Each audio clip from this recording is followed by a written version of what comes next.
My name is Steve Joyner, and I moved from Los Angeles to Oakland, California. And tell me what you do. I'm a body piercer, branding artist, scarification artist, and performance artist. Specifically a flesh suspension performance artist. Can you describe some of your groups or associates? I assume they maybe change depending on where you travel.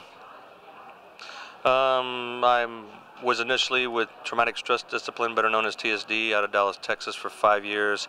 And then I founded a performance group named Constructs of Ritual Evolution, better known as CORE. We have a Houston chapter, a Los Angeles chapter, and a Oakland, San Francisco chapter. Just crossed 8 years, and we do performance art at a theatrical level. We've been named kind of sometimes called Cirque du Soleil on hooks. So we basically strive to be in costume, makeup, give you an actual show, usually more like either a theme or an actual story behind the show. Oh, great. So you get to actually become fiction writers or theater writers or playwrights or whatever you call it. A little bit of all that, yes.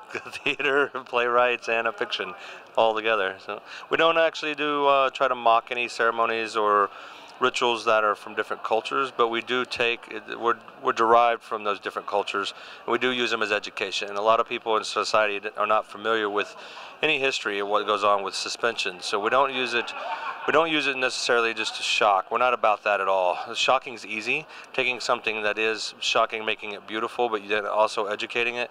Basically, that's the kind of vessel that we've created, is to travel the world and to educate and to entertain at the same time. Well, you know, I like just the generic idea of trying to reclaim from our ancient past, you know, maybe rituals and practices that might actually lead to some, at least fleeting, feeling of transcendence. Yes, I agree with you that reaching the transcendence is honestly the bottom line of what we try to do.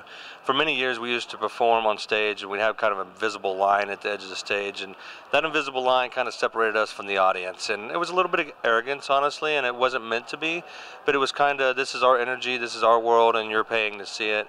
We've changed our attitude and we changed our direction to where now we do a lot of performances that will go into the audience. So doing the performance on a larger scale level and taking it to the mainstream society is a little bit different now. We're able to help them transcend a little bit, even with the energy that we produce. We also do perform on a straight ritual level. We do ritual performance or just rituals with no performance. Or we'll do what we consider private, which is like, I guess you would still consider it a ritual, where it would just be me and a couple friends under a tree. That's what I got into this for. I did not get into this to take it to the stage.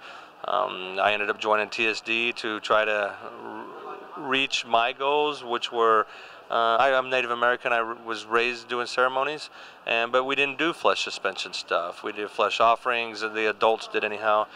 Did lodges. A lot of people know them as sweat lodges. So when I got older, I wanted to understand more what the body is about, and seeing the different cultures use things like suspension, walking on fire, things of that nature to reach a different high. And that took me in that direction, and then eventually ended up putting it on stage. And so now I think it's a great outlet to open people's minds, or in my opinion, take one brick off of society's wall. Can you context this with your thoughts of APP, which I actually find truly amazing that it could even happen, and especially that this is the 14th one? Yes, my thoughts with APP. I've been coming from the very first meeting. It was a meeting before it turned into a conference, and that was 96. The APP has been around since 94. And back in the very beginning, we didn't really work with the medical industry so much. We didn't work with, well, society as a whole, and we barely worked with each other, to be honest. And over the past years, it has crossed all those barriers, and now we are coming together for education and to educate others. And I'm an instructor with the association, a former vice president.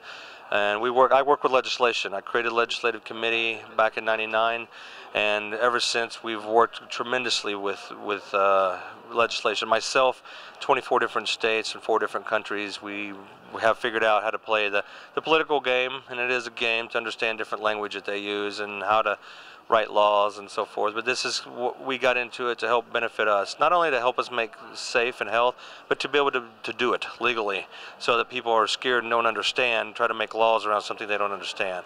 So we're now deeply involved, and the classes that are here, numerous classes, over a week's worth of classes, range from everything from, we were speaking of suspension, to this year myself, I taught aftercare class with Betsy Reynolds, who's a dentist, and then also suspension classes and autoclave, statum maintenance. We understand our equipment.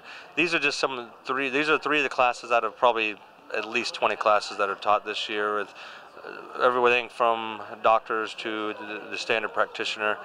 And then to take your class, 20-year anniversary of the modern primitives is just phenomenal. It's a lot of us who have been piercing more than 10 years. I've been in the industry 20 years, and it was truly a Bible to us in the beginning, to open eyes and say, hey, look, there are other people out there like us, and to give us nothing else, a doorway to walk through and to connect with other people. And that truly was a big spark in the very beginning for me, and it's taken a long ways, and I think it's played a dual role in helping with society and our industry as a whole, and here we are with an association that is pushing for everything that we believe in. So.